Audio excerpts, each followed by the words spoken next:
My wife's cocky coworker challenged me in front of everyone. But the real betrayal left me shattered. I didn't want to go to Emily's work party. I knew I wouldn't fit in with her finance crowd, suits, slicked back hair, and those fake smiles that don't quite reach the eyes. But she kept pushing, saying it would be good for us to socialize more. I gave in, mostly to avoid another argument. Things between us had been weird lately. She'd been distant, always on her phone, staying late at work more often than usual. The night of the party, she spent nearly 2 hours getting ready. Full makeup, perfume I hadn't smelled on her in months, and a dress that hugged her in all the right places. I told her she looked beautiful, but she barely mumbled a thank you. When we got there, I could feel how out of place I was from the moment we walked in. The office was decked out, catered food, fancy cocktails, and low music playing in the background. Emily lit up as soon as we stepped inside, greeting everyone with a bright smile. Then I saw him, Brad. I'd heard his name before. She'd mentioned him a couple of times, always brushing past it like he was just another coworker. But I remembered how she smiled when she talked about him. That little smile people give when they don't even realize they're smiling. Brad was exactly what I expected. Tall, confident, with that cocky swagger some guys have without even trying. He clocked me the second we walked in, flashing that fake polite smile before turning his attention back to Emily. They were laughing before I even got a drink in my hand. I tried not to let it get to me. It was just small talk.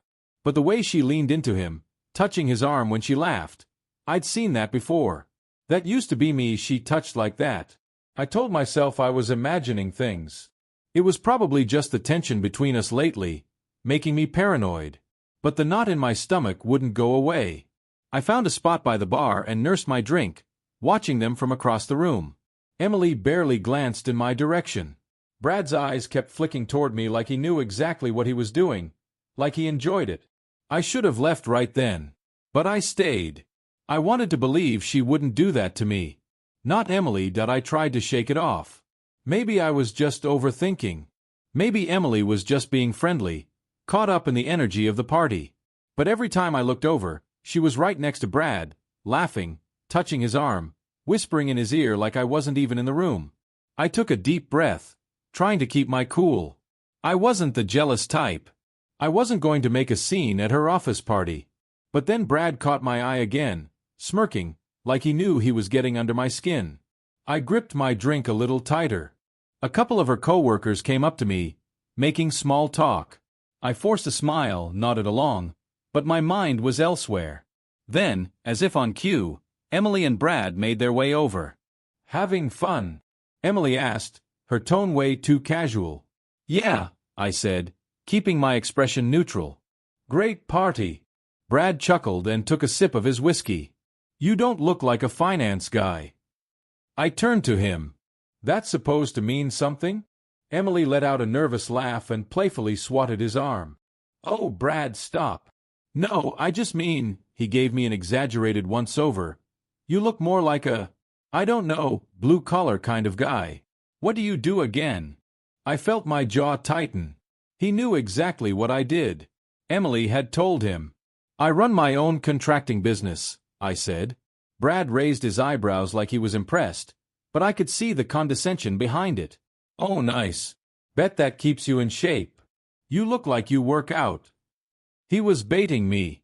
I could feel it. "Yeah, I do." I took a slow sip of my drink. "Boxing." Brad's smirk widened. "Oh, really? You train, or just a hobby?" "Trained for years." I set my drink down. "Still do." That actually made him hesitate for a second, but then he laughed, clapping me on the shoulder like we were old friends. "No way, man. I used to do MMA. We should spar sometime." I knew exactly what was happening here. He was trying to assert dominance, to show off in front of Emily. And she was eating it up, grinning, running her hand along his arm like he was the funniest guy in the room. That's when I knew.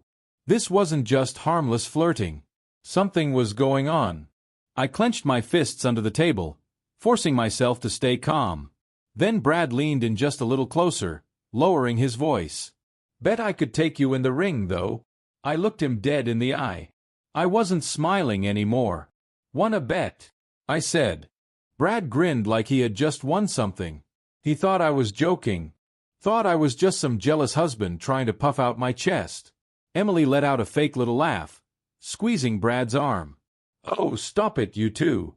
She turned to me with an exaggerated eye roll. "Babe, Brad's just messing around." Babe. She hadn't called me that in weeks.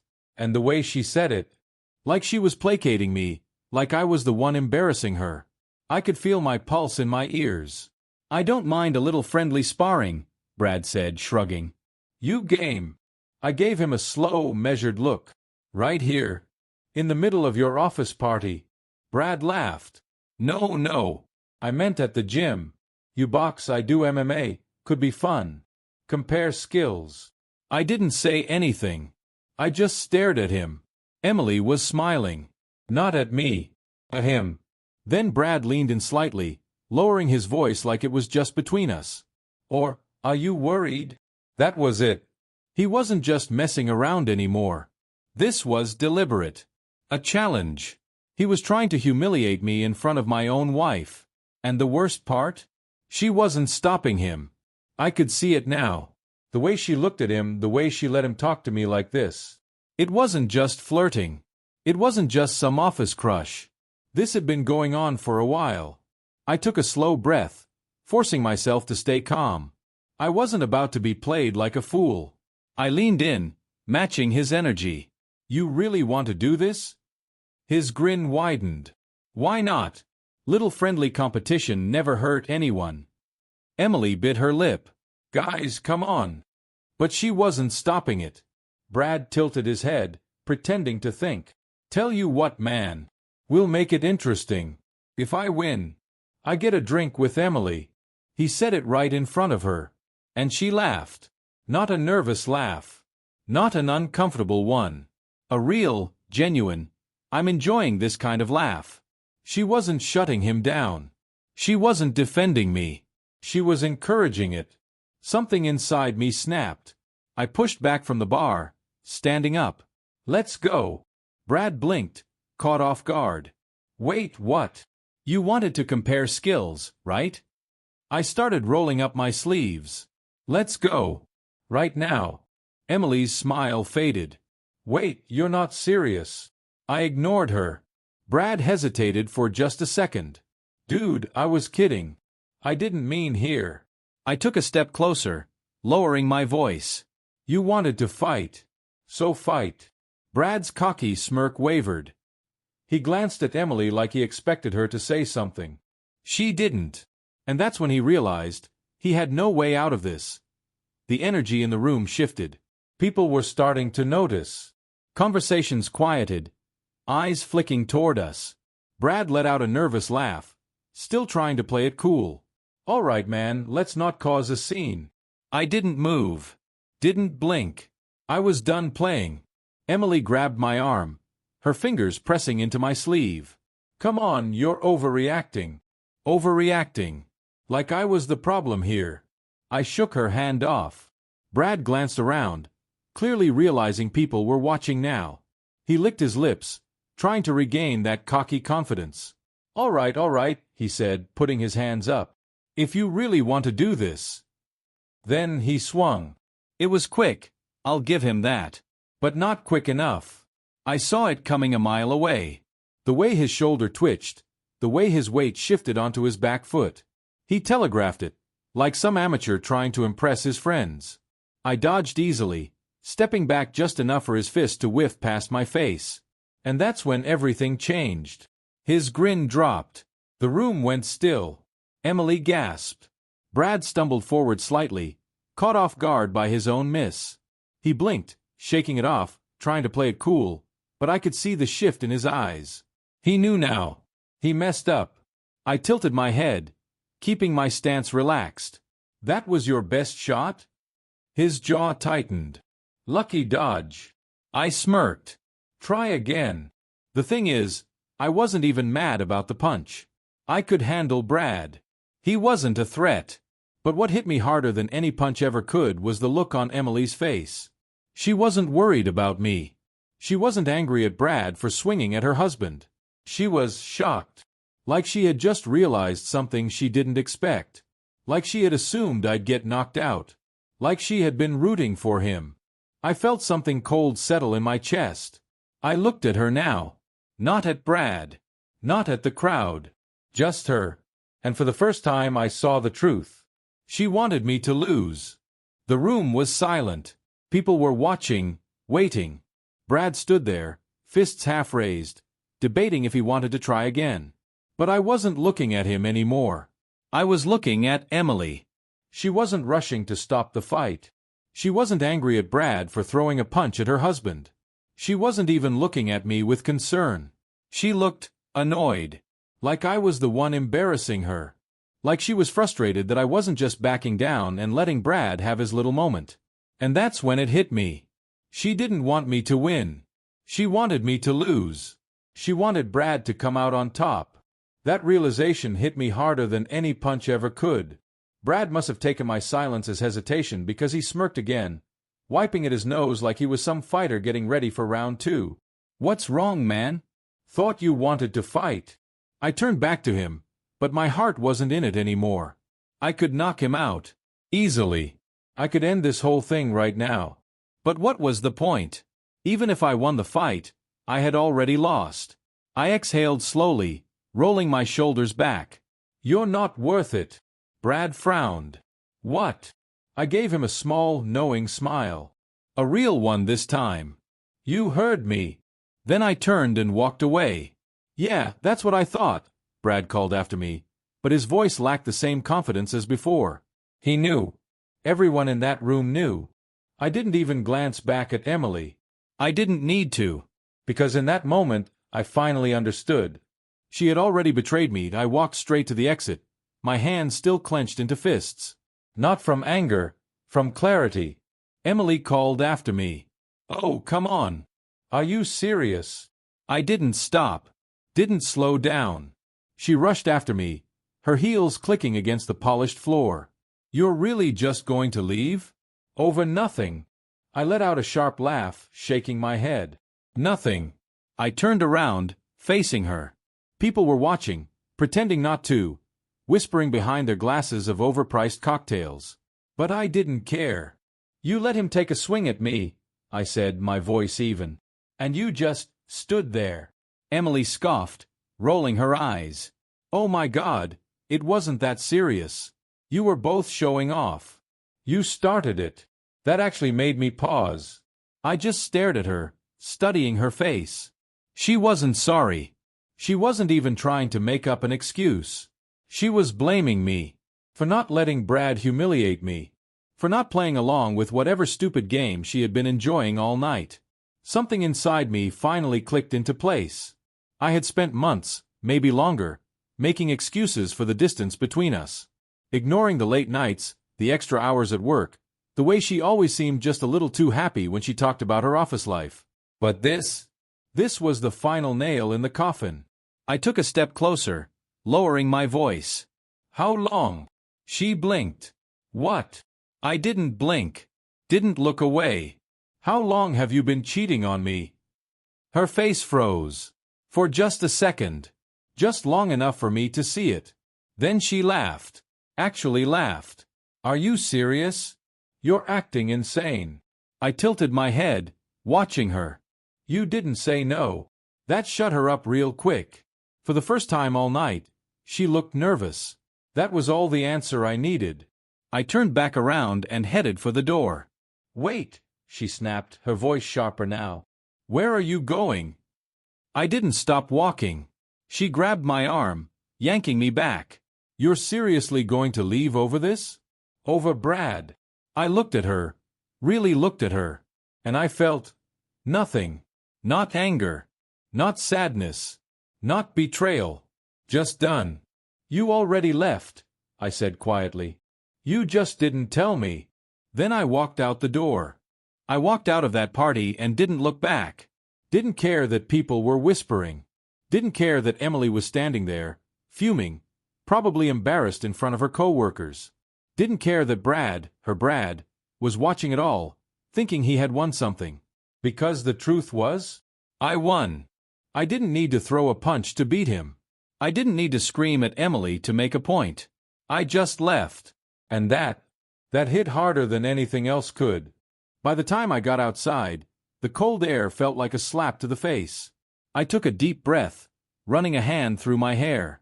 My mind was racing, my pulse still pounding from the fight that never happened. Then my phone buzzed. Emily. I didn't answer. A second later, another text. Where the hell did you go? Then another. Are you really going to act like a child over this? I exhaled slowly, shaking my head. She still didn't get it. I got in my truck, gripping the steering wheel for a second, staring out at the city lights. Then my phone buzzed again. Come back inside. We need to talk. I stared at the message. And for the first time, I didn't feel the urge to fix things. Didn't feel the pull to smooth things over, to work on it, to pretend like this was just some fight we could come back from. Because we couldn't. I put my phone on Do Not Disturb, started the engine, and drove away. Emily wasn't my problem anymore. I drove around for a while, letting the city lights blur past me. My mind was surprisingly clear. No more second-guessing, no more wondering if I was overreacting. Emily had made her choice. And now, I was making mine. When I finally pulled up to our house, I just sat there for a second, staring at the front door. The life I had built with her was inside. Our furniture, our pictures, the bed we shared.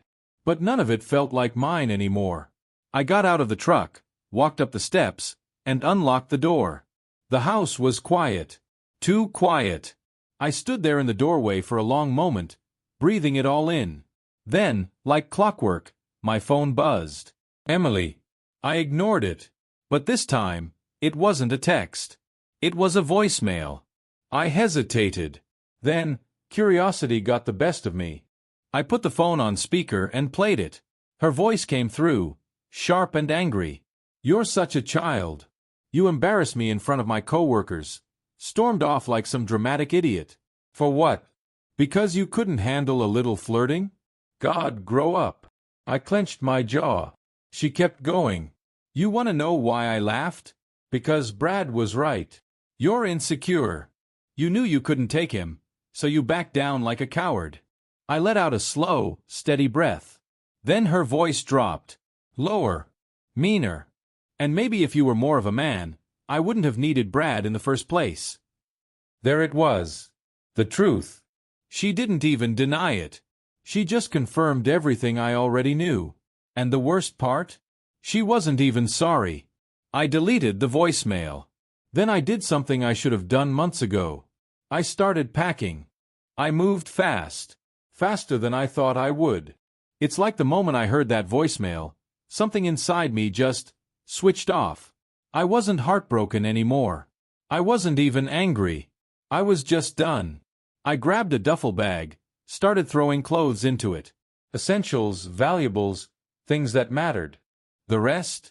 She could keep it. My phone kept buzzing. More texts, more calls. I didn't check. I didn't need to. By the time I zipped up my bag and slung it over my shoulder, I heard the front door slam open. Emily. She stormed inside, heels clicking, face red with anger. Are you serious? I didn't answer. Just walked right past her toward the door. She blocked my way. Where do you think you're going? I met her eyes, steady. Anywhere but here. Her jaw clenched. Oh, grow up. You're really gonna throw away everything over one night? I let out a small, humorless laugh. You threw it away long before tonight, Emily. That actually made her pause. A flicker of something crossed her face. Guilt? Panic. She folded her arms. You're being ridiculous. You're gonna run away like a coward just because Brad got under your skin. I smiled. A real, genuine smile. Because I finally saw it. She thought she still had control over me. But she didn't. Not anymore. I leaned in just slightly. You should call Brad, I said. Sounds like you two deserve each other. Her face fell. And with that, I walked past her, stepped outside, and left. No more arguing. No more begging for the truth. No more us. Emily had already lost me. She just never saw it coming. I didn't look back. Didn't hesitate. Just walked straight to my truck, threw my bag inside, and pulled out of the driveway. Emily was still standing in the doorway, arms crossed, watching me leave. I wondered if she was regretting it now. If she realized she had pushed too far. But honestly, I didn't care. As I drove, my phone buzzed again. One last text from her. "You're really going to throw everything away over this? Don't be stupid. Come back home and we can talk." I stared at the message. Then, without another thought, I blocked her number. No more texts. No more calls. No more Emily. I wasn't throwing everything away. I was setting myself free.